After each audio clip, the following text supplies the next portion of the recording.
नमस्ते यहाँहरु सबैजनालाई स्वागत छ नेपाल अनलाइन स्कुलको युट्युब च्यानलमा र हामी नेपाल राष्ट्र बैंक सहायक द्वितीयको रिटन एक्जाम सेकेन्ड पेपरको चाहिँ इकोनोमिक्स टपिक आज अन्तिम टपिक रहेको छ च्याप्टर नम्बर 9। च्याप्टर नम्बर 9 मा चाहिँ हामी केको बारेमा अध्ययन गर्ने छौं भन्दा आज चाहिँ role of world bank ADB AIIB IMF in economic development of Nepal यससँग सम्बन्धित सम्पूर्ण विषयवस्तुलाई आजको यो भिडियोमा हामी समेट्ने छौं। विशेष गरी हामी एडीबी को कुरा गर्ने छौं यहाँ, त्यसपछि एआईआईबी को आईएमएफ को बारेमा चाहिँ कुरा गर्ने छौं। यो बैंकहरु अथवा यिनीहरुको चाहिँ नेपालको आर्थिक विकासमा के कस्तो भूमिका छ, नेपालसँग चाहिँ कस्तो सम्बन्ध छ भन्ने विषयमा चाहिँ हामी सम्पूर्ण डिटेलमा यो भिडियोमा आज पढ्ने छौं। अब फर्स्टमा चाहिँ हामी विश्व बैंक यानी कि वर्ल्ड बैंक को सम्बन्धमा चर्चा गरौं है। अब फर्स्टमा चाहिँ सन् 1944 मा हेर्नुस् है, सन् 1944 मा स्थापित अन्तर्राष्ट्रिय पुनर्निर्माण तथा विकास बैंक भनेको चाहिँ international bank for reconstruction and development IBRD भन्छ यसलाई चाहिँ सर्ट फर्म है। त्यसपछि अर्को बैंक छ सन् 1956 मा, सन् 1956 मा स्थापना भएको अन्तर्राष्ट्रिय वित्त निगम भनेको चाहिँ इन्टरनेशनल फाइनान्स कर्पोरेसन आईएफसी भयो यो। त्यसपछि अर्को छ सन् 1960 मा स्थापना भएको के भन्दा अन्तर्राष्ट्रिय विकास संगठन भनेको चाहिँ इन्टरनेशनल डेभलपमेन्ट एसोसिएसन आईडीए है।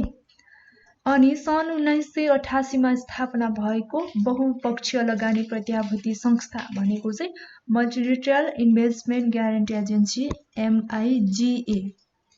त्यसपछि सन् 1966 मा स्थापना भएको लगानी विवाद व्यवस्थापनका लागि अन्तर्राष्ट्रिय केन्द्र भनेको चाहिँ international centre for settlement of investment disputes भनेको आईसीएसआईडी चाहिँ छ है। यो सम्पूर्ण भनेको चाहिँ हामीले फर्स्टमा एउटा आईबीआरडी, त्यसपछि आईएफसी, आईडीए, त्यसपछि एमआईजीए र आईसीएसआईडी को समग्र समूह चाहिँ के हो त भन्दा विश्व बैंक यानी कि वर्ल्ड बैंक हो अथवा विश्व बैंक को समूह नै के हो त, कुन कुन मिलेर चाहिँ विश्व बैंक बनेको छ भन्ने सम्बन्धमा चाहिँ एउटा भनेको यो भइहाल्यो आईसीएसआईडी भनेको लगानी विवाद समाधानका लागि चाहिँ अन्तर्राष्ट्रिय केन्द्र एउटा है। त्यसपछि अर्को भनेको बहुपक्षीय लगानी प्रत्याभूति संस्था अनि अन्तर्राष्ट्रिय विवाद संगठन विकास संगठन, त्यसैगरी अन्तर्राष्ट्रिय वित्त निगम र अन्तर्राष्ट्रिय पुनर्निर्माण तथा विकास बैंक। यी सम्पूर्ण अन्तर्राष्ट्रिय संस्थाहरू मिलेर चाहिँ विश्व बैंकको एउटा समूह बनेको छ है। र विश्व बैंक समूहको चाहिँ साझा उद्देश्यहरूलाई चाहिँ कसरी हामी प्रस्तुत गर्न सक्छौं त भन्दाखेरि यहाँ मैले लेखेकी छु जुन चाहिँ साझा उद्देश्यहरू रहेको छ। यो विश्व बैंकको समूहहरू कुन कुन अन्तर्राष्ट्रिय संस्थाहरू चाहिँ मिलेर विश्व बैंक एउटा समूह बनेको छ भनेर हामीले थाहा पाइसकेका छौं। अब यी सम्पूर्ण संस्थाहरू मिलेर विश्व बैंकको एउटा समूह बनेको छ। अब ती संस्थाहरूको अथवा विश्व बैंक समूहको चाहिँ साझा उद्देश्यहरू चाहिँ के रहेको छ भन्ने सम्बन्धमा एउटा साझा उद्देश्य भनेको गरिब राष्ट्रको क्षमता अभिवृद्धि गर्नु हो है। यी सम्पूर्ण संस्थाहरूको साझा उद्देश्य। अर्को भनेको चाहिँ पूर्वाधार विकास गर्ने रहेको छ सम्पूर्ण यो विश्व बैंक समूहको साझा उद्देश्य है। त्यसपछि अर्को छ वित्तीय प्रणालीको विकास गर्ने, त्यसका साथसाथै अब कम्ब्याटिङ अफ करप्सन अनि रिसर्च एन्ड डेभलपमेन्ट यी आदि इत्यादि कुराहरूलाई चाहिँ के रहेको छ त भन्दाखेरि विश्व बैंक समूहको चाहिँ साझा उद्देश्यहरू रहेको छ। अब गरिब राष्ट्रहरूको क्षमता अभिवृद्धि गर्नेदेखि लिएर पूर्वाधार विकास गर्ने, वित्तीय प्रणालीको विकास गर्ने लगायतका सम्पूर्ण क्षेत्रको विकास गर्ने चाहिँ के रहेको छ भन्दाखेरि विश्व बैंक समूहको साझा उद्देश्यहरू रहेको छ। अब यसरी समग्रमा भन्दा चाहिँ विश्व बैंकले जुन समूहको एउटै उद्देश्यहरू भनेको चाहिँ डेभलपमेन्ट फाइनान्सिङ नै हो विश्व बैंकको समग्र उद्देश्य भनेको। र विश्व बैंक समूहमा चाहिँ अब आईबीआरडी हामीले हेरिसक्यौं, आईडीए पनि हेर्यौं है, त्यसपछि एमआईजीए पनि हेर्यौं, त्यसपछि आईसीएसआईडी, त्यसपछि आईएफसी लगायतका धेरै हामीले संघ संस्थाहरूको बारेमा माथि नै हेरिसकेका छौँ। र अब विश्व बैंकको जुन समूहको भगिनी संस्थाको रूपमा रहेको यो जुन चाहिँ IMF है ले चाहिँ उल्लेखित उद्देश्यहरू प्राप्तिका लागि चाहिँ आफ्ना गतिविधिहरू अगाडि बढाउने पनि गर्छ। यो चाहिँ विश्व बैंकको एउटा भगिनी संस्थाको रूपमा रहेको छ IMF है। यो भयो विश्व बैंक समूहको साझा उद्देश्यहरू सम्बन्धमा। अब यसपछि संगठन र संरचनाको सम्बन्धमा हेरौँ के रहेको छ यस विषयमा। संगठन र संरचना। अब यसमा चाहिँ बैंकको संगठनमा चाहिँ गभर्नर बोर्ड अनि कार्यकारी निर्देशकहरूको बोर्ड अनि सल्लाहकार समिति त्यसपछि ऋण समितिहरू चाहिँ हुने गर्छन् है। बैंकको संगठनमा एउटा गभर्नर बोर्ड, अर्को कार्यकारी निर्देशकहरूको बोर्ड, सल्लाहकार समिति र अर्को भनेको चाहिँ ऋण समितिहरू चाहिँ हुन्छन्। त्यसैगरी अध्यक्ष र अन्य कर्मचारीहरू सदस्यहरू हुन्छन् यसमा चाहिँ। र बैंकका सबै अधिकारीहरू बोर्ड अफ गभर्नरमा चाहिँ निहित हुन्छ जुन चाहिँ बैंकको सर्वोच्च नीति बनाउने संस्था हो। र जुन चाहिँ बोर्डमा अब गभर्नर र एक वैकल्पिक गभर्नर प्रत्येक सदस्य देशहरूद्वारा चाहिँ 5 वर्षको लागि चाहिँ नियुक्त हुन्छ र प्रत्येक गभर्नरसँग भोट दिने शक्ति हुन्छ जुन चाहिँ उसले प्रतिनिधित्व गर्ने सकारात्मक आर्थिक योगदानसँग चाहिँ सम्बन्धित रहन्छ है। अब यसपछि कार्यकारी निर्देशक समितिको 21 सदस्य हुन्छन्। कसको भन्दा कार्यकारी निर्देशक समितिको, जसमध्ये धेरै लगानी गर्ने ठूला शेयरधारकहरूको चाहिँ संयुक्त राज्य जुन चाहिँ धेरै ठूलो मात्रामा लगानी गर्ने शेयरधारकहरू चाहिँ कुन हो त भन्दाखेरि संयुक्त राज्य अमेरिका, बेलायत, जर्मनी, फ्रान्स अनि जापान त्यसपछि भारतले चाहिँ नियुक्त गर्ने गर्छन् भने अब बाँकी 1 सदस्यहरू चाहिँ बाँकी देशहरूद्वारा चाहिँ निर्वाचित हुन्छन्। त्यसैगरी हाल यसको सदस्य देश कति रहेको छ भन्दाखेरि 189 रहेको छ। अनि यसको मुख्य उद्देश्य भनेको चाहिँ के रहेको छ भन्दाखेरि सन् 2030 सम्ममा चाहिँ विश्वबाट गरिबी 3% मा झार्ने र प्रत्येक देशका गरिब जनताको चाहिँ इन्कम अथवा आय स्तर चाहिँ 40% बढाउने मुख्य लक्ष्य रहेको छ है। अब यसपछि स्थापना कहिले भयो त भन्ने सम्बन्धमा सन् 1945 डिसेम्बर 27 मा स्थापना भयो र प्रधान कार्यालय वाशिंगटन DC मा रहेको छ। र वर्ल्ड बैंकको नेपाल सदस्य अथवा नेपाल चाहिँ कहिले सदस्य भयो त वर्ल्ड बैंकको भन्दाखेरि सन् 1961 सेप्टेम्बर 6 अथवा नेपाली डेट चाहिँ विक्रम सम्वत 2018 भाद्र 21 गते चाहिँ वर्ल्ड बैंकको सदस्य भयो नेपाल। यो भयो वर्ल्ड बैंकको स्थापना। त्यसपछि हाल यसमा रहेको सदस्य संख्या कति छ, मुख्य लक्ष्य के छ, प्रधान कार्यालय कहाँ हो भन्ने सम्बन्धमा चाहिँ विशेष गरी वर्ल्ड बैंकसँग रिलेटेड हामीले यहाँ विषयवस्तुमा चाहिँ चर्चा गरिसकेका छौँ। अब यसपछि हामी यहाँ अर्को जानकारी हेर्छौँ।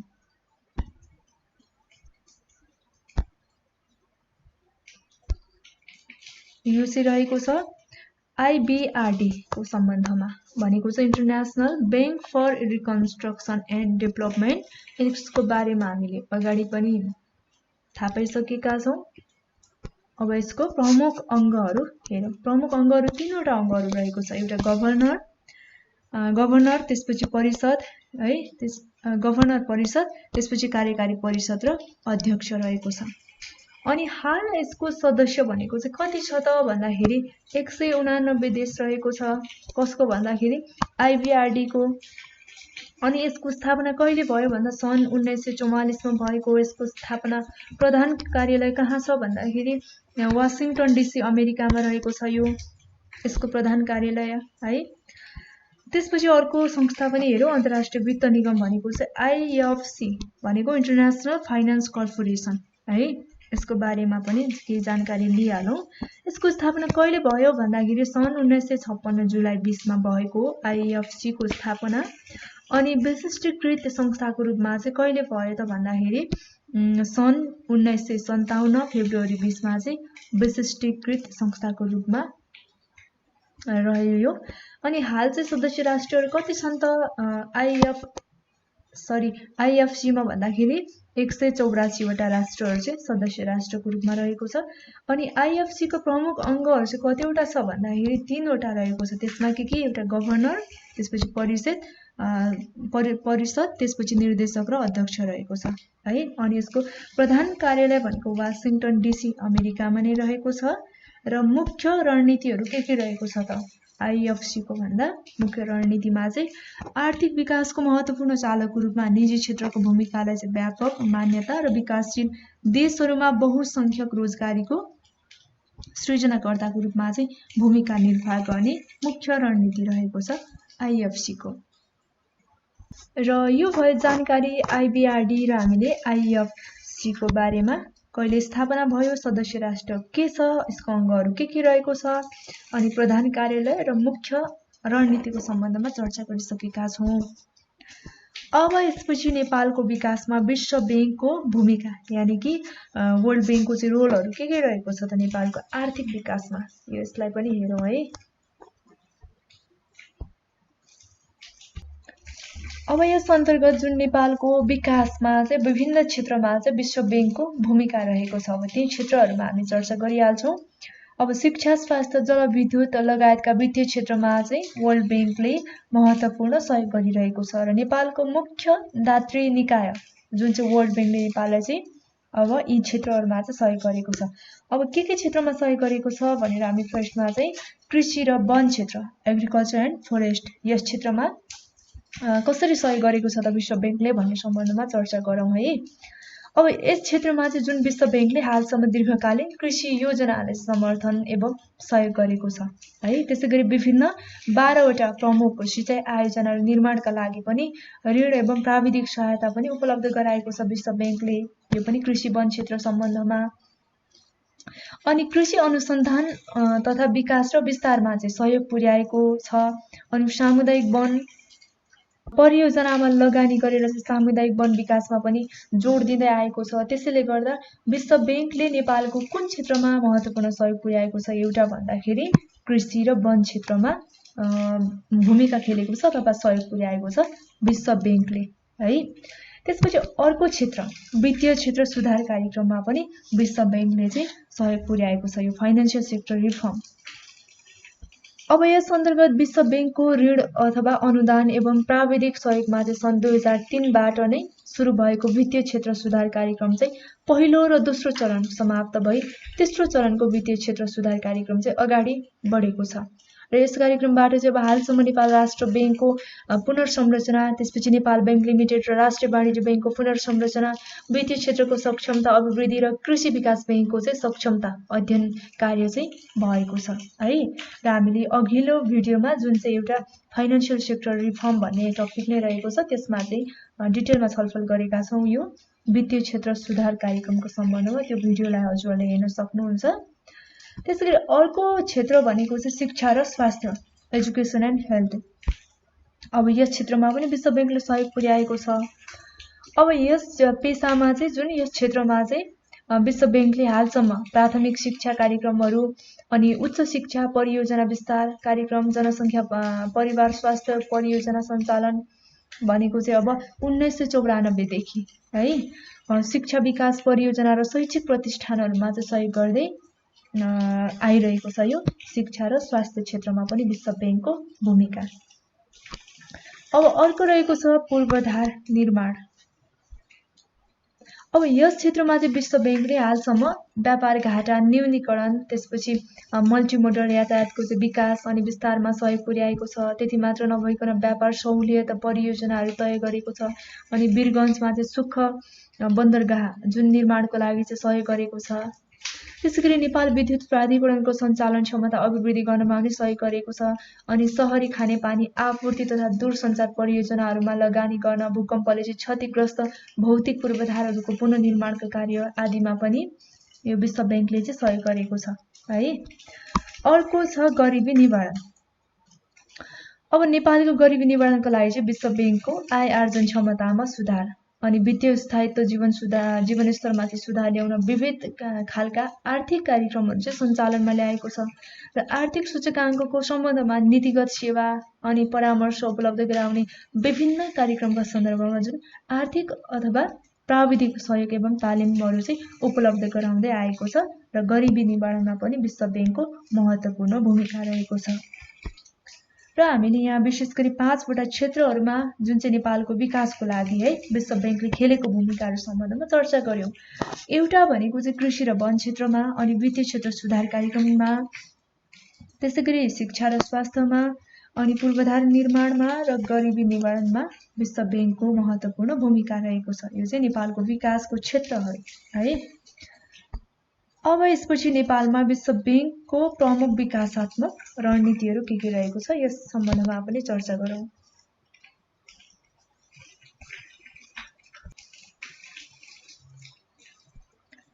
अब नेपालको विश्व बैंकका प्रमुख विकासात्मक रणनीतिहरू के रहेको छ भन्दाखेरि एउटा भनेको ग्रामीण क्षेत्रको विकासमा लगानी गर्नु रहेको छ, अनि पूर्वाधार निर्माण गर्नु, आर्थिक क्षेत्रको सुधार र नियमन गर्नु, त्यसैगरी वातावरण संरक्षण र सम्वर्धन गर्नु चाहिँ नेपालमा विश्व बैंकको प्रमुख विकासात्मक रणनीतिहरू रहेको छ है।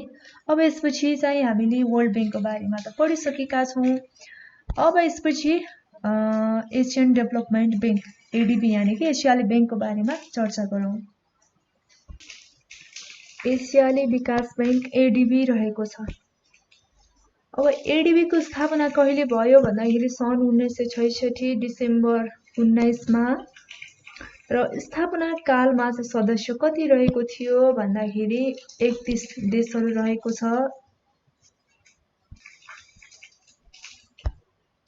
त्यसैगरी एडीबी का हालका सदस्य राष्ट्रहरूको संख्या कति छ भन्दाखेरि 68 राष्ट्रहरू रहेको छ। यो एडीबी को सदस्य राष्ट्र 68। त्यसैगरी सन् 2019 मा चाहिँ सदस्यता पाएको चाहिँ 68औं राष्ट्र चाहिँ कुन हो भन्दाखेरि न्यू भन्ने हो है। यो चाहिँ 68औं राष्ट्र र एसिया पेसिफिकबाट 49 देश सदस्य र अन्य सदस्य विश्वका देशहरूबाट रहेको छ। त्यसैगरी एडीबी को प्रधान कार्यालय कहाँ रहेको छ भन्दा फिलिपिन्सको मनिलामा रहेको छ, मनिला फिलिपिन्समा। अनि एसियाली बैंकको जुन चाहिँ नेपालले सदस्यता चाहिँ अथवा एसियाली बैंकको चाहिँ नेपाल के हो भन्दाखेरि संस्थापक सदस्य हो। अनि एडीबी को सबैभन्दा ठूलो साझेदार राष्ट्र भनेको जापान, खर्च भनेको चाहिँ 12.985% रहेको छ। अनि एडीबी को प्रमुख अंग र 4 वटा अंगहरू रहेको छ, यसबारेमा हामी छलफल गरिहाल्छौं।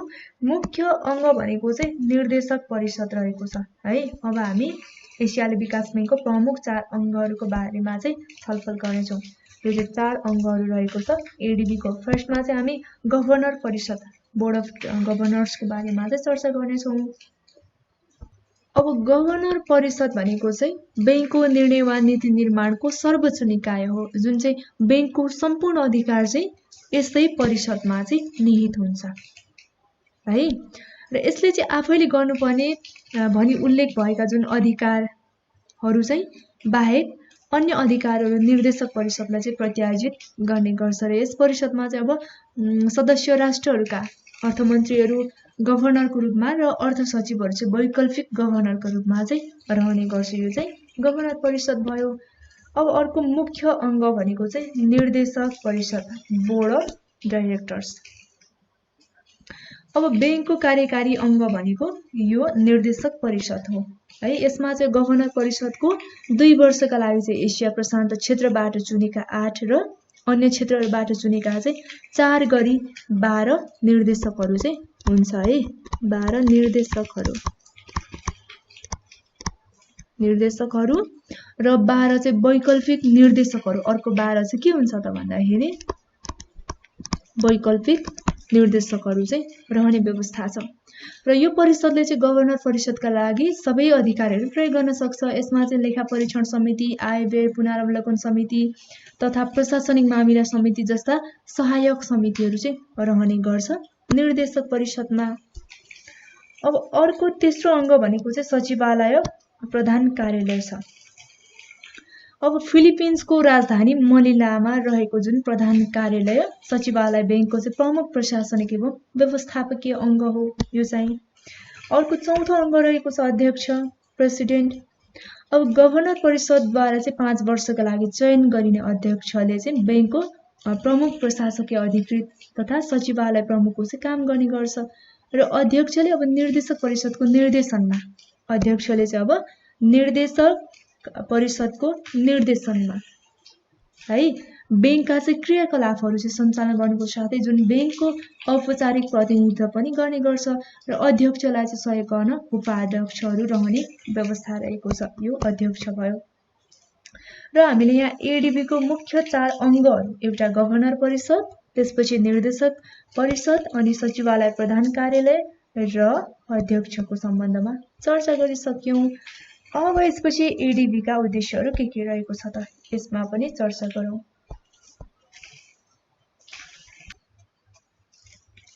एडीबी का उद्देश्यहरू, पहिलो उद्देश्य भनेको आर्थिक वृद्धि दर बढाउने है, अर्को भनेको आर्थिक विकासको गतिलाई तीव्रतर बनाउने भनेको चाहिँ आर्थिक वृद्धि दर बढाएपछि आर्थिक विकासको गति पनि तीव्र हुन्छ। अर्को सदस्य राष्ट्रमा निवारण गर्ने अनि एसिया पेसिफिक क्षेत्रलाई चाहिँ गरिब मुक्त क्षेत्र बनाउने, यो चाहिँ एडीबी को मुख्य उद्देश्यहरू। अब उद्देश्यहरू पछि ती उद्देश्यहरू पूरा गर्नको लागि त कार्यहरू गर्नुपर्छ। अब कार्यहरू चाहिँ के रहेको छ त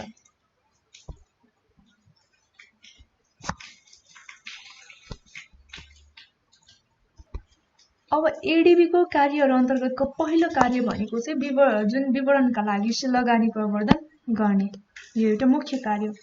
त्यसपछि पुँजी तथा स्रोतको पहिचान र प्रयोग गर्ने, यसमा चाहिँ बढाउने पुँजी र स्रोतको पहिचान गर्ने र चाहिँ प्रयोगहरू बढाउने पनि रहेको छ।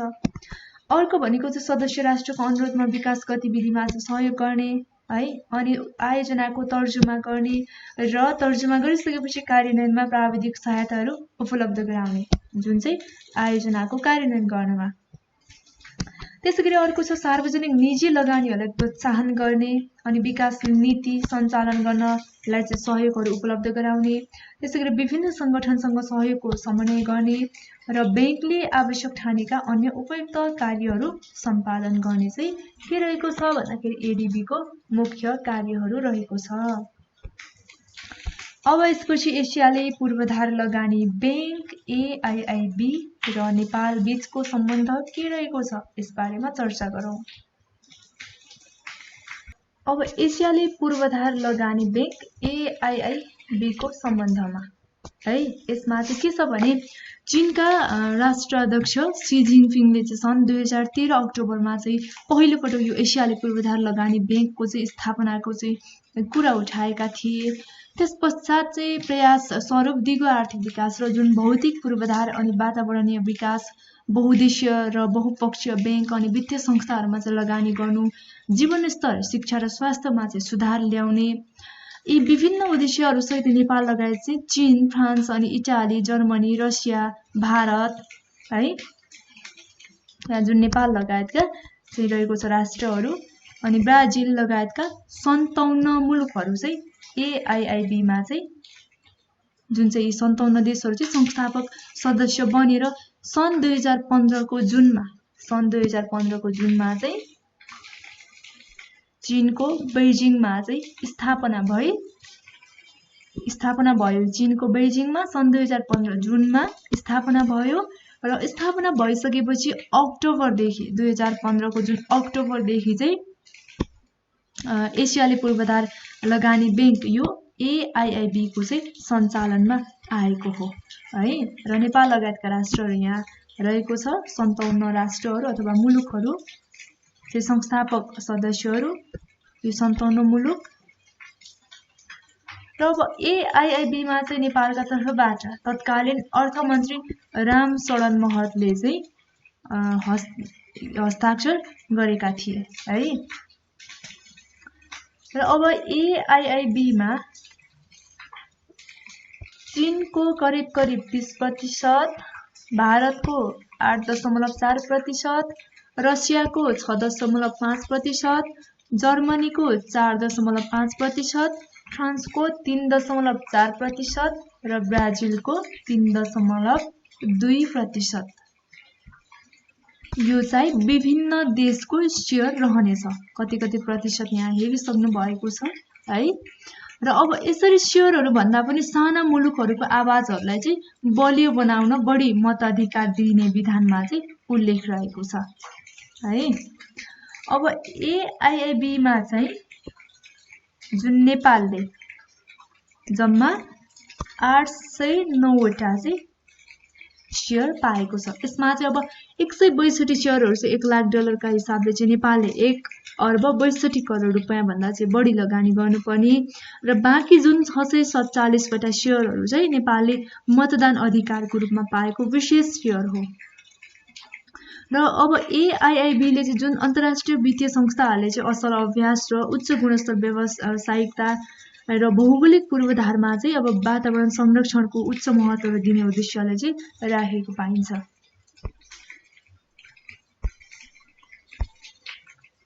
अब त्यसैगरी चीनले AIIB लाई है कसले भन्दा चीनले AIIB लाई चाहिँ वन बेल्ट वन रोड जुन चाहिँ यो कार्यक्रमसँग पनि जोडेको छ, जुन चाहिँ आर्थिक कार्यक्रम हो र जसले चाहिँ एसिया र युरोपको बीचको जुन आर्थिक समृद्धिलाई चाहिँ अँगालेको छ है। र यही बैंकमा 40 अर्ब अमेरिकी डलरको जुन सिल्क रोड फन्डको चाहिँ व्यवस्थापन गरिएको छ। यो कोषबाट चाहिँ सिल्क रोडले छुने मुलुकहरूमा चाहिँ विभिन्न खालका विकासका कार्यक्रमहरू पनि सञ्चालन गरिनेछन्। र यो चाहिँ भयो AIIB र विशेष गरी नेपालसँगको सम्बन्ध के रहेको छ भन्ने सम्बन्धमा। अब यसपछि इन्टरनेशनल मोनिटरी फन्ड यानी कि IMF अन्तर्राष्ट्रिय मुद्रा कोषको बारेमा चर्चा गरौँ है। अब सुरुमा चाहिँ हामी अन्तर्राष्ट्रिय मुद्रा कोषको स्थापना यानी कि IMF को चाहिँ स्थापना कहिले भयो भन्दाखेरि सन् 1945 डिसेम्बरमा चाहिँ भएको हो यसको स्थापना। र स्थापना कालमा चाहिँ यसमा चाहिँ अब कतिवटा राष्ट्रहरू थियो भन्दाखेरि 29 वटा राष्ट्रहरू थियो जसलाई चाहिँ ओरिजिनल मेम्बर्स पनि भनेर भनिन्थ्यो है। र हाल चाहिँ यस कोषमा 188 वटा राष्ट्रहरू चाहिँ रहेको छ। हाल सदस्य राष्ट्रहरूको संख्या 188 रहेको छ। प्रधान कार्यालय भनेको वाशिंगटन DC। त्यसैगरी अब यसमा चाहिँ सदस्यता लिनको लागि चाहिँ गभर्नर परिषद भनेको चाहिँ बोर्ड अफ गभर्नर्सको चाहिँ स्वीकृति लिनुपर्ने हुन्छ।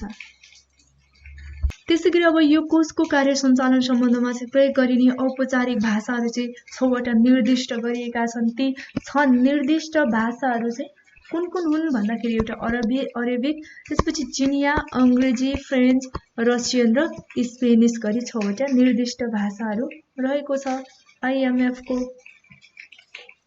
अब यसपछि यसको उद्देश्यहरू के रहेको छ यसलाई पनि हेरौँ है। अब पहिलो उद्देश्य भनेको चाहिँ अन्तर्राष्ट्रिय आर्थिक सहयोगलाई प्रोत्साहन गर्ने छ। अनि दोस्रो भनेको अन्तर्राष्ट्रिय व्यापार विस्तारलाई सहयोग गर्नु, अनि सदस्य राष्ट्रहरू बीचमा चाहिँ विनिमय स्थिरताहरू कायम गर्नु, अनि सदस्य राष्ट्रहरूको भुक्तानी असन्तुलनलाई कम गर्ने भनेको चाहिँ भुक्तानी सन्तुलनहरू बढाउने। अर्को भनेको चाहिँ आर्थिक व्यवस्थापनमा सुधार ल्याउनका लागि चाहिँ प्राविधिक एवं परामर्श सेवाहरू चाहिँ प्रदान गर्ने र स्वर्ण कोषको आधारमा मुद्राको स्तरको निर्धारण गर्नु चाहिँ IMF को उद्देश्यहरू रहेको छ। अब उद्देश्यहरू पछि यसको कार्यहरू के रहेको छ त। अब कार्यहरू रहेको छ वित्तीय स्थिरतालाई चाहिँ सुनिश्चित गर्नु यसको मुख्य कार्य एउटा।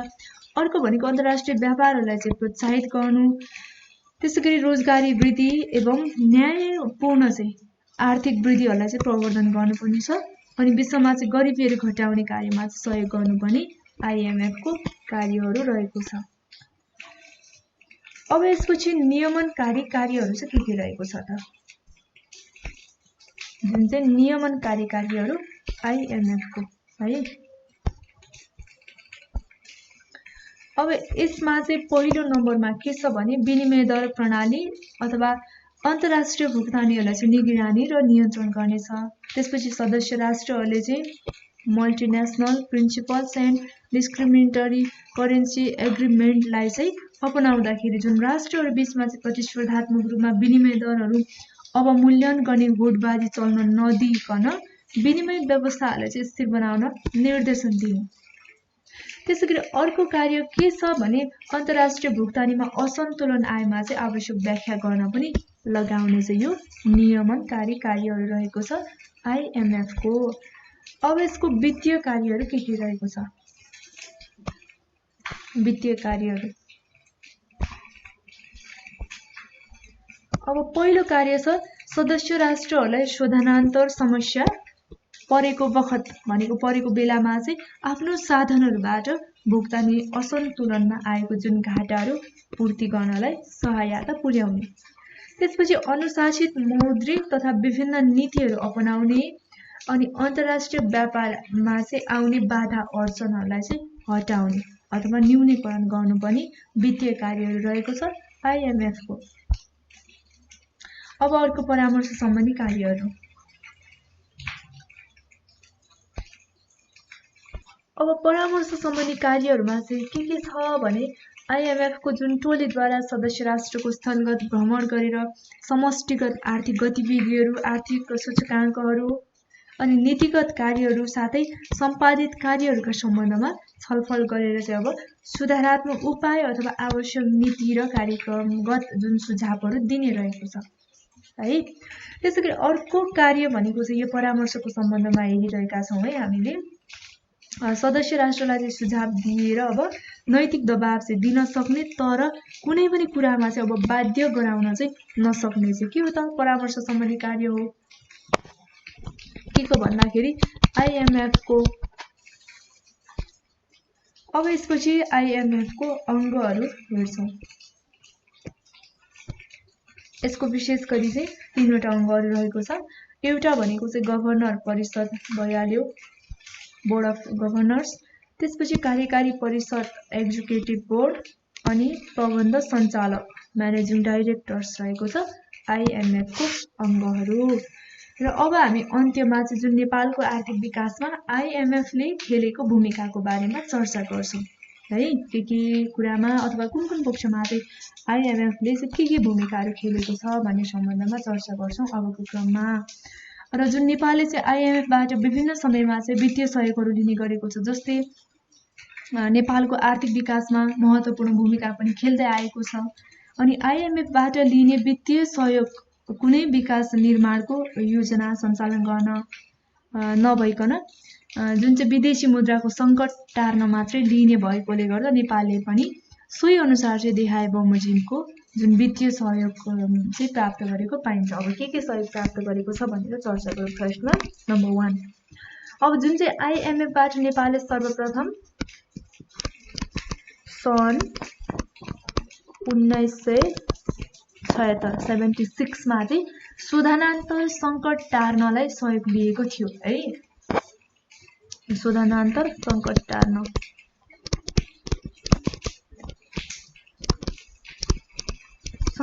टार्नलाई सहयोग लिएको थियो र त्यही दशकको अन्त्यमा आईएमएफसँग चाहिँ 2 पटक सहयोग लिएको। यो चाहिँ 2 पटक है, जुन चाहिँ 1976 को दशकको अन्त्यतिर। अब नम्बर 2, जुन चाहिँ आईएमएफसँग 2 पटक सहयोग लिएको भयो यो 1976 को दशकको अन्त्यतिर। अनि नम्बर 2 मा चाहिँ अब सन् 1985-86 मा यहाँ कुरा आयो।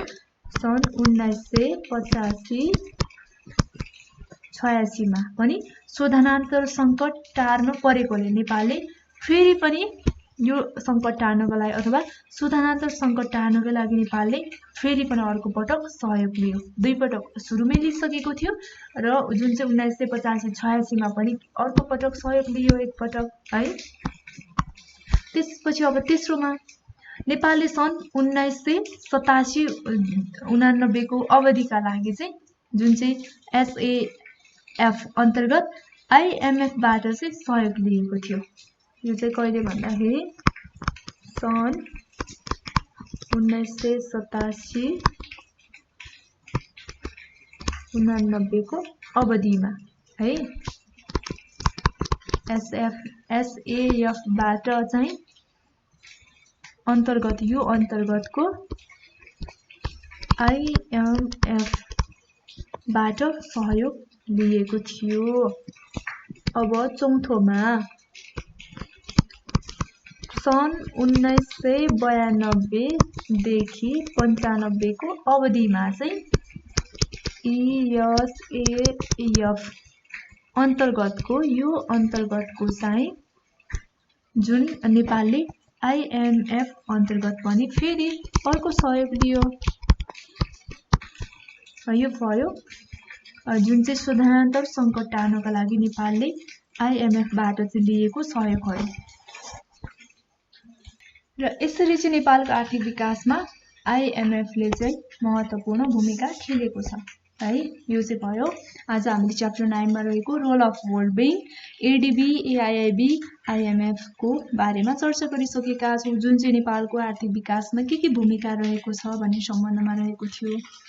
र यो सँगसँगै आज हामीले यो भिडियोमा छलफल गरेको यो टपिकहरू अथवा विषयवस्तु चाहिँ हामीले टोटली छलफल गरिसकेका छौं। अब यसमा चाहिँ के प्रश्नहरू चाहिँ हामीले अभ्यासका लागि चाहिँ गर्न सक्छौं भन्दा हजुरहरूले एउटा नेपालको आर्थिक विकासमा चाहिँ विश्व बैंक र अन्तर्राष्ट्रिय मुद्रा कोषको चाहिँ कसरी योगदान रहेको छ भनेर यसमा पनि योगदानहरूको चर्चा गर्न सक्नुहुन्छ प्रश्न बनाएर। त्यसपछि ADB को परिचय दिँदा चाहिँ यो गठनका उद्देश्यहरू उल्लेख गर्न सक्नुहुन्छ। अनि नेपालको आर्थिक विकासमा एसियाली विकास बैंक ADB ले खेलेको मुख्य भूमिकाहरू उल्लेख गर्न सक्नुहुन्छ। अनि विश्व बैंकको परिचय दिँदै विश्व बैंक समूह अन्तर्गत पर्ने अन्तर्राष्ट्रिय वित्तीय संस्थाहरूको बारेमा संक्षिप्त रूपमा चर्चा गर्न सक्नुहुन्छ, जुन चाहिँ हामीले अगाडि नै हेरिसकेका छौं भिडियोको है। अनि अब छोटकरीमा लेख अथवा लेख्नुहोस् भनेर पनि सोध्न सक्ने सम्भावनाहरू हुन्छ, जुन चाहिँ AIB, वर्ल्ड बैंक, IMF जुन चाहिँ हामीले पढिसकेका छौं। यस बारेमा पनि छोटो टिप्पणी लेख्नुहोस् अथवा यिनीहरूको सम्बन्धमा चाहिँ छोटोमा चाहिँ के लेख्नुहोस् भनेर यिनीहरूको बारेमा चाहिँ दिएको हुन सक्छ। त्यसैले हामीले चाहिँ प्र्याक्टिस गर्दाखेरि केही पनि हुँदैन, खेर जाने भन्ने केही हुँदैन, त्यसैले प्र्याक्टिस गर्नुहोस्। र यो भिडियोमा केही नबुझ्नु भएको छ भने कमेन्ट गर्नुहोस् अथवा डिस्क्रिप्सनमा नम्बर रहेको छ, त्यो नम्बरमा डाइरेक्ट कल गर्न पनि सक्नुहुन्छ। र यो सँगसँगै हामीले इकोनोमिक टपिक पनि सकिसकेका छौं। रिटर्न एक्जामको हामीले फर्स्ट पेपर यानि कि प्री टेस्टको चाहिँ बाँकी नै छ, त्यसको भिडियो म चाँडै लिएर आउनेछु। तपाईं सम्पूर्णलाई धेरै धेरै धन्यवाद। अर्को भिडियो चाहिँ अर्को म्याथ टपिकमा लिएर आउनेछु म रिटर्न एक्जामको है। र अर्को भिडियोमा तपाईसँग भेट हुने रहेछ। तपाईं सम्पूर्णलाई धेरै धेरै धन्यवाद। हवस् त, नमस्ते।